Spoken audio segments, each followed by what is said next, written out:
오늘 말씀 누가복음 6장 20절인데요. 추가로 5장 1절 3절을 제가 한번 읽도록 하겠습니다. 예수께서 무리를 보시고 산에 올라가 앉으시니 제자들이 나아온지라 입을 열어 가르쳐 가라사대 심령이 가난한 자는 복이 있나니 천국이 저희 것이미요. 오늘 말씀의 제목은 심령이 가난한 자는입니다. 오늘 예수님은 어느 작은 동산 위에서 제자들을 불러보고 말씀하고 계십니다. 그런데 다른 공간복음에 보면요, 제자들뿐만 아니라 무리들이라고 써 있습니다. 그러니까 많은 무리들이 함께 있는 것입니다. 이 무리에게, 많은 사람을 향해 예수님께서 무엇인가를 전하는 복음 전파를 하는 모습이죠. 마태복음에서는 이 본문이 일어나고 있는 이 본문의 내용을 산상수훈이라고 하죠. 작은 동산 위에서 예수님께서 수훈을 제자들과 무리들에게 전하는 모습입니다. 그런데 중요한 것은 예수님께서는요, 그 3년의 공생활 동안 한 번도 그 말 한마디 한마디에 중요한 의미를 담지 않고 말한 적이 없으시다는 것입니다. 그러니까 그 무리들이 있었을 때, 다양한 무리들이 있었을 때, 이 다양한 무리들에게 가장 중요한 메시지를 고르다가 한마디를 내뱉은 게, 가난한 자는 복이 있나니 하나님 나라가 저희의 것이며, 심령이 가난한 자는 복이 있나니 하나님 나라가 저희의 것이며 라고 말씀하셨다라는 거죠. 그러니까 이 말이 굉장히 중요한 말이었다라는 겁니다. 그래서 이 내용에 있는 것을 세 개로 나누면요, 가난함과 가난한 사람, 그리고 하나님 나라가 담겨 있습니다. 하나님 나라가 누구에게 있냐면 가난한 자에게 있습니다. 그래서 가난한 사람은 뭐가 있냐면 복이 있습니다. 그래서 복이 있다고 선포하고 있는 거죠.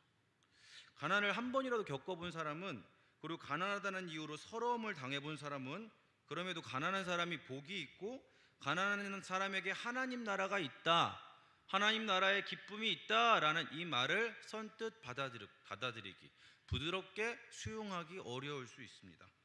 그러나 분명한 것은 예수님께서 분명히 하나님 나라의 복이 가난한 사람에게 있다고 말씀하신다는 사실입니다. 당시 예수님을 따르던 사람들은요, 대부분 가난한 사람이었어요. 지금 우리가 사는 시대처럼 좋은 시대가 아니죠. 저는 그 시대를 살아보진 않았지만 전쟁 이후에 살아왔던 그 삶들이 정말 가난했다고 말하잖아요. 대부분의 사람들이 먹을 것이 없었던 시대, 그것과 유사한 게 바로 이 당시 이스라엘의 시대입니다. 당시 이스라엘의 수많은 무리, 더하여 죄인이라 판단되었던 창녀와 장애가 있는 이들은 모두 가난한 이들이었습니다. 오병이어의 기적을 경험한 이들만 해도 남자만 5천여 명, 거기에 여자와 아이를 포함하면 1만 5천에서 2만 명입니다. 이렇게 많은 사람들이 예수님을 쫓았던 배경은 그들의 삶을 근본적으로 도와줄, 구제해줄 사회적 제도가 없었기 때문입니다. 그들은 굶지 않으려고 해도 굶어야 하는 상황을 자주 맞이하는 빈곤한 무리였고, 제도적으로도 그들의 어려움을 도울 사람들을 찾지 못하는 상황이었습니다. 그렇기에 무리들은 자신들의 삶을 구제해줄 유일한 대안, 정치적이면서도 하지만 본질적으로 영적 지도자였고 구원자이셨던 예수님을 집요하게, 끈질기게 쫓고 쫓았던 것입니다.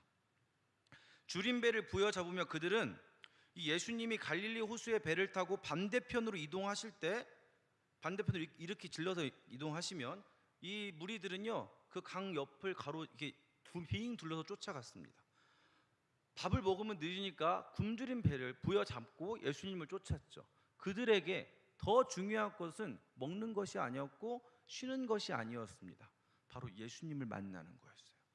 예수님을 쫓고 예수님이 주시는 그 자신의 가난함을, 그 가난함을 구제해줄, 구원해줄, 끄집어내줄, 건져내줄 예수님을 만나는 것이었습니다. 공간복음을 잘 살피면 반나절에서 한나절 동안 예수님을 쫓았음을 알 수 있습니다. 그들에게는 지나칠 정도의 집착을 가진 그 모습에는 삶의 절박함에서 벗어나고 싶은, 그러니까 그 가난한 마음이 그들 마음에 있었다라는 거죠. 사실 오늘 본문에서 말하는 이 가난함이라는 것은요, 단지 돈이 부족하다가 아니죠. 그러니까 물질적인 결핍만 얘기하는 게 아닙니다. 이 가난함이란 빈털터리가 되어서 스스로 절대 빠져나올 수 없는 구덩이에 빠진 인간의 상태를 의미하는데, 그런 상태는요, 우리 삶에서 돈뿐만 아니라 여러 모양으로 드러납니다. 세상에 존재하는 것, 그리고 내가 소유한 모든 것은 언젠가 끝나잖아요. 그 말을 유한하다고 말합니다. 언젠가는 고갈되고 부서지고 고장납니다. 유한하다는 것은 끝이 있다는 것이고 언젠가 마무리가 된다는 얘기죠. 그렇게 사람은 누구나 반드시 가난함과 고갈, 즉 내가 아무것도 아니구나, 나 형편없구나, 나 망했구나, 나 죽겠구나, 나는 이제 한물 갔구나, 이 지점을 맞이한다라는 거죠. 무능력의 지점, 그것을 우리는 누구나 맞이하죠. 우리는 그렇게 어떤 모양이든지 어떤 모습이든지 어떤 상황이든지 가난함을 만납니다. 우리는 살면서 여러 종류의 가난함을 맞이하는데 어릴 적 충분한 사랑을 받지 못해 우울감과 외로움을 느끼는 정서의 가난함을 가진 사람도 있고, 나이가 들면서 몸이 쇠약해지는 육체의 가난함을 겪기도 합니다. 역량과 능력의 가난함, 성격에 따라 변화하는 상황에 쉽게 대처하지 못하는 적응력의 가난함, 지능의 가난함, 그리고 생존에 대한 절박한 가난함을 겪기도 합니다. 저 역시 20살 시절에 그런 가난함을 겪었습니다. 오늘 본문에 집중하기 위해 자세히 말씀드릴 수 없지만 그 가난은 저에게 고통스러운 빈곤이었습니다. 단순한 가난을 넘어 삶의 한 영역에 대해서 완전히 굶주린 빈곤이라 표현할 수 있는 그런 가난함이었습니다. 오늘 본문에서 이 가난이라는 말의 헬라어 단어는요, 프토코스라고 말하는데요, 그 뜻은 스스로의 힘으로는 단 한 끼도 해결할 수 없어 남의 적선에 목숨을 맡기고 웅크려 구걸하는 거지 같은 절대적인 파산 상태의 모습을 말합니다. 즉 거지죠. 당시 저는요 거지였습니다. 그것을 해결할 수 없어 누군가의 도움이 필요했습니다. 긴급 구호나 기아 대책이 필요한 상태였습니다. 남들이 보기에는 살다 보면 그런 일들 겪을 수도 있는 거지라고 말할 수 없지만 그냥 제 개인적으로는 너무나 고통스럽고 힘들어서 누군가가 나에게 도움을 줬으면 좋겠는 겁에 질려 있는 모습이었죠. 당사자인 저에게는 정말 그 일이 결정적인 사건이었습니다. 당시 하나님을 믿지 않던 저는 그 문제를 해결하기 위해 인간적인 모든 방법을 시도해 보았고 온갖 신비한 존재들에게 도움을 구하기도 했습니다. 대학 시절 선교단체를 다니는 선배가 있었는데요, 친하지는 않았지만 저의 그 표정을 보고 하나님께 한번 구해보라고 하길래 하나님께 구해보기도 했습니다. 하지만 당시에는 하나님을 저의 구원자로 여기지는 않았었죠. 그때까지만 해도 하나님을 내 빈곤의 진정한 해결자, 구원자로 찾았던 것은 아니었습니다.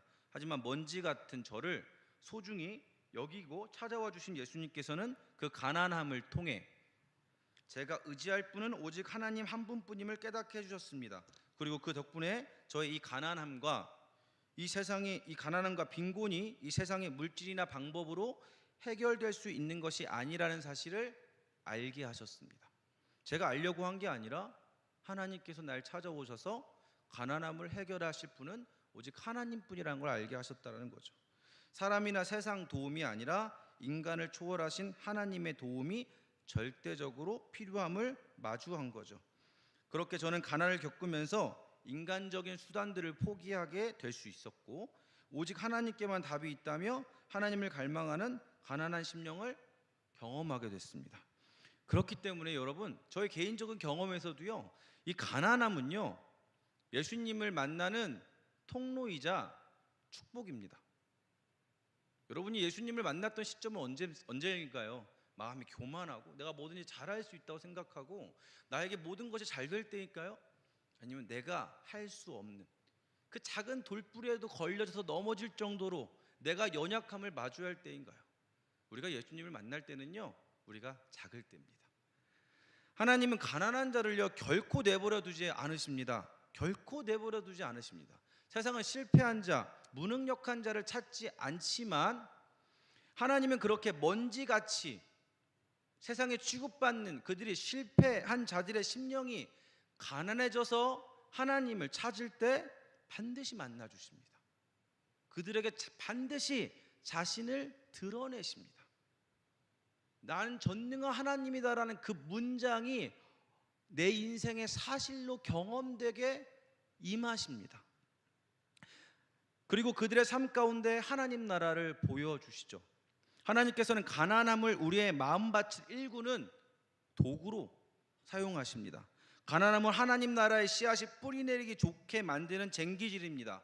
가난함을 경험하고 경험할수록 우리의 마음은 부드러워집니다. 가난함은 딱딱하게 굳은 마음의 땅을 뒤집어 부드럽게 만들고 말씀의 씨앗이 뿌리내리기 좋게 만듭니다. 가난함은 우리의 마음이 하나님 나라로 향하게 하는 이정표라는 거죠. 이러한 경험이 있기에 저는요, 불신자나 이웃에게 복음을 전할 때 그들의 삶을 유심히 살피는 버릇이 생겼습니다. 그들의 삶의 가난함과 빈곤한 상황을 맞이하는 그때 그들에게 다가가서 그들의 상황과 성품에 맞게 복음을 전하는 방법을 고민하게 됩니다. 그들이 겪는 그 빈곤이 단순히 물질적인, 우리가 인간이 사는 세계 안에는 물질 세계 안에 있는 그 빈곤이 오직 하나님께, 우리의 마음이 심령이 하나님께 향하여질 수 있도록 그 통로가 될 수 있기를 소원하면서 나아갑니다. 그리고 성삼일체 하나님께 나의 가난함이 심령이 가난함으로 만지셨듯이 그들의 가난함을 심령이 가난하게 만지시도록 기도하는 것이죠. 오늘 본문에서 예수님께서는요, 가난한 자에게는, 너무 기쁜 말이죠, 하나님 나라에 복이 있다고 말하죠. 가난한 자는 복이 있나니 하나님 나라가 너희의 것이오라고 말하죠. 내 거, 가난한 자에게 있답니다. 하나님 나라를 보고 경험하는 복은요, 이 가난한 자에게 있습니다. 그런데 최근에 제가 이제 선교지에서 만나는 독일 청년들이나 또 한국에 와서 만나거나 인터넷 커뮤니티에서 말하는 이들의 내용들을 보면요, 20대에서 40대, 아니 거의 전 세대가 가난해지지 않으려고 하는 것 같습니다. 앞서 말씀드렸듯이 가난함이라는요, 파상 상태, 즉 무능력 상태입니다. 푸토코스, 즉 파산한 인간은 신학적으로 전적인 절망, 모든 것이 망가져 미래가 보이지 않는 그 상태, 자신의 무능력을 느끼며 내 삶이 망할까봐, 미래가 없을까봐 불안과 겁에 질려있는 모습, 그게 푸토코스, 가난한 마음입니다. 우리는요, 그게 너무 무서워요. 요즘 시대는요, 그것을 벗어나려고 우리가 가진 모든 생각, 자원, 우리의 모든 시간을 다 사용해서 나뿐만 아니라 내 자녀에게까지 피하게 해주려고 노력합니다. 그런데 이 모습은요, 우리가 흔히 쓰는 이 스트레스라는 단어와 매우 깊이 맞닿아 있습니다. 누군가는 스트레스를 높은 긴장도라고 표현합니다. 심리학자들은 스트레스의 원인을 자신이 통제할 수 없는 상황에서 오는 긴장과 압박감이라고 정의하죠. 여러분 어떻습니까? 우리가 계속 이야기하고 있는 이 가난함과 이 스트레스 유사하지 않나요? 이 스트레스가 닿아 있는 곳이 어디에 있겠습니까? 바로 가난함입니다. 내 힘으로 통제할 수 없는 파산의 상태, 즉 가난함을 경험할 때 인간은 어마어마한 불안과 절망에 휩싸이기 때문이죠. 가난함의 열매가요, 스트레스예요. 그리고 스트레스의 뿌리가 곧 가난함입니다. 그렇게 스트레스를 받지 않으려고 피하는 이 시대는 사실 가난함을 피하려는 시대입니다. 최근 저 역시 개인적인 건강 문제로 이 스트레스와 가난함을 깊이 생각할 기회가 있었습니다. 바로 히스타민 문제 때문인데요. 여러분, 코로나 후유증이 오래 지속되는 걸 뭐라고 하시는지 아세요? 롱 코비드라고 말하더라고요. 저는 2021년 선교지인 독일 땅을 밟고 나서 3개월 뒤에 저와 윤예지 선교사 같이 코로나를 걸렸는데요. 둘 다 심하게 앓아서 한 3개월 동안 맛과 향을 전혀 느끼지 못했습니다. 그런데 그 뒤에, 그 당시에는 코로나 후유증인지 모르고 단지 적응하는 기간의 힘듦인 줄 알았는데 극심한 피로감, 불면증, 잦은 몸살, 그 입안의 염증 등이 계속적으로 찾아왔습니다. 처음에는 단지 시차 적응과 긴장 때문인 줄 알았지만 그 증상은 계속됐고 심해졌죠. 작년에 아버지께서 돌아가셨는데요. 아버지가 돌아가셨을 때 비행기를 급히 타야 됐습니다. 근데 그때 저와 저희 집안이 다 독감이 걸린 상태였는데 제가 그때 열이 40도까지 오른 상태였어요. 비행기에서 그 40도까지 고열의 상태로 한국에 도착해서 상을 치르고 여러 정리를 하고 독일로 돌아가니까 몸이 많이 힘들더라고요. 당시는 아버지에 대한 그 상실로 마음이 힘들어서 그런 줄 알았는데 12월에 꽃가루가 많아지면서 제 몸이 급속도로 안 좋아졌고 일주일에 한두 번 정도 활동을 할 수 있고 5일 정도는 이 히스타민 반응, 흔히 알러지 반응이라고 하는데요. 이 반응으로 인해서 아무것도 할 수 없는 지경이 됐습니다. 일주일에 겨우 하루 이틀만 활동하고 나머지 날들은 침대에서 나갈 수도 없는 상태였던 거죠. 뇌가 멍해지는, 생각이 잘 진행되지 않는 브레인 포그랑 어눌한 말투, 상시 몸살과 위경련이 저를 괴롭혔습니다. 설상가상으로 대부분의 음식에 들어있는 히스타민 때문에 음식을 먹을 수 없게 되었습니다. 제가 너무나 사랑하는 한식, 된장, 고추장, 간장, 그리고 치즈, 빵, 해산물, 요거트, 그러니까 건강하다고 말하는 것들조차도 먹을 수 없게 되었죠. 제가 편하게 아무 생각 없이 먹을 수 있는 거는 7가지 종류밖에 안 되었었습니다. 그리고 폭염 속에서도 마스크와 모자를 써야 했고, 외출 후에는 꽃가루를 털어내는 까다로운 과정을 거쳐야 했죠. 저의 자유는요, 철저하게 제한되었었습니다. 건강이 악화는 선교사로서 아무것도 할 수 없는 무능력의 상태로 저를 몰아갔습니다. 처음에는 이 건강에서의 가난함, 이 가난함에서 벗어나고자 어떻게든 치료법을 찾으러 의사도 찾아가고 노력도 했습니다. 하지만 내 힘으로 할 수 없음을 깨닫고 치료는 내 손을 떠났다라는 결론을 가지게 되었죠. 그러나 그렇게 되고 나서 역설적이게도 그 결과 지금 제 삶은 어느 때보다 은혜롭습니다. 한번 외출하기도 힘들기에 한 영혼을 만나는 그 마음이 하나님께 온전히 향해지고 그 하나님의 은혜로 영혼을 만나는 걸 누리고 느끼게 되었습니다. 한번 이 하나님 내 힘으로 할 수 없으니 하나님을 더 깊이 의지하게 되었고, 하나님을 향한 그 내 심령의 농도가 완전히 달라졌습니다. 그래서 저는 지금 건강의 가난함, 이 활동의 파산을 겪고 있지만 하나님의 도움 없이는 어학원 수업도 영혼들과의 만남도 감당할 수 없는 무능력의 상태이지만 깊은 은혜 가운데 있습니다. 이 건강의 고갈과 가난함이요, 저를 오히려 유일한 피난처인 하나님께로 이끌어 주고 있는 것이죠. 가난함을 겪을 때마다 저는 하나님 나라를 경험했습니다. 세상이 줄 수 없는 평안을 맛보았습니다. 부친상을 당했을 때 바로 한국에 오지 못했던 그 물질의 가난함, 비행기에서 딸 윤수리가 열이 42도까지 고열로 위험할 때 느꼈던 내 무능력함, 홀로 계신 어머니를 두고 떠나야 할 때 그 막막함, 그리고 지금의 건강상 가난함까지, 그 모든 가난의 순간마다 하나님은 실존하는 하나님 나라, 내가 진짜 있다라는 그 메시지를 저에게 주셨습니다. 주 예수와 동행하니 그 어디나 하늘나라. 그 찬양한 가사가요, 내 고백이 되었던 거죠. 그렇기에 저는 이 스트레스와 한계를 내 심령이 하나님만을 바라볼 수 있게 하는 재료로 여기게 됐습니다. 여러분에게는 이 가난함이, 여러분의 무능력함이, 여러분의 스트레스가, 여러분의 슬픔이 하나님을 바라보게 하는 재료가 되십니까?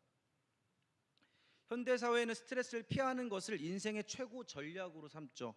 욜로, 오늘만 즐기자. 파이어족, 얼른 돈을 모아서 빨리 은퇴해서 편안하게 살자. 이 고통과 부담을 피하려는 문화가 팽배합니다. 저출산 문제 역시 내 삶을 자녀에게 빼앗길까 봐, 혹은 부양할 능력이 부족해서 내가 죄책감이 생기고 그 겪을 부담을 피하려는 마음과 맞닿아 있기도 하죠. 스트레스와 고통이 전혀 없는 무균실, 인큐베이터를 원하는 거죠. 현대인들은 자기만의 피난처를 성처럼 쌓아 올리고 있습니다. 나만을 기쁘게 하고 나를 방해하지 못하는 나만의 성, 에녹과 같은, 에녹이 지었던 그 성처럼 말이죠. 가인이 지었던 에녹성처럼 말이죠. 성경은 이를 두고 사람들이 자기를 사랑하며 자기의 소견에 옳은 대로 행한다라고 말합니다. 아담과 하와가 선악과를 따먹고 에녹이 자기 성을, 가인이 자기 이름을 딴 성을 쌓았듯 하나님을 떠나 자기만의 안전지대를 구축하려는 인간의 타락한 본성이죠. 그러나 오늘 예수님은 우리에게 가난함, 더 나아가 심령의 가난함을 말씀하십니다. 심령이 가난한 자는 복이 있나니 하나님 나라가 저희 것이며. 과거 모세가 시내산에서 이스라엘 백성에게 그 십계명과 하나님 나라의 백성의 삶을 선포했었습니다. 오늘 예수님은요, 이 동산 위에서 모세같이 그 무리를 바라보시며 하나님 나라의 진리를 선포하십니다. 그들의 삶과 상황을 다 아시는 예수님께서 그들의 마음을 보십니다.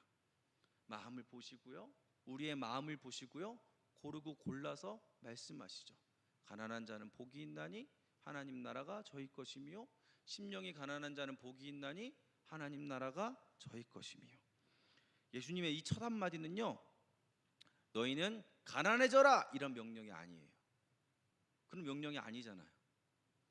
그들의 절박한 형 상태를 보시고 선포하신 축복이었습니다. 예수님의 이 한마디는요, 너희가 가난하다라는 얘기죠. 니네가 부인하고 싶고 피하려고 해도 너희는 도움이 필요해. 너희에겐 내가 필요해.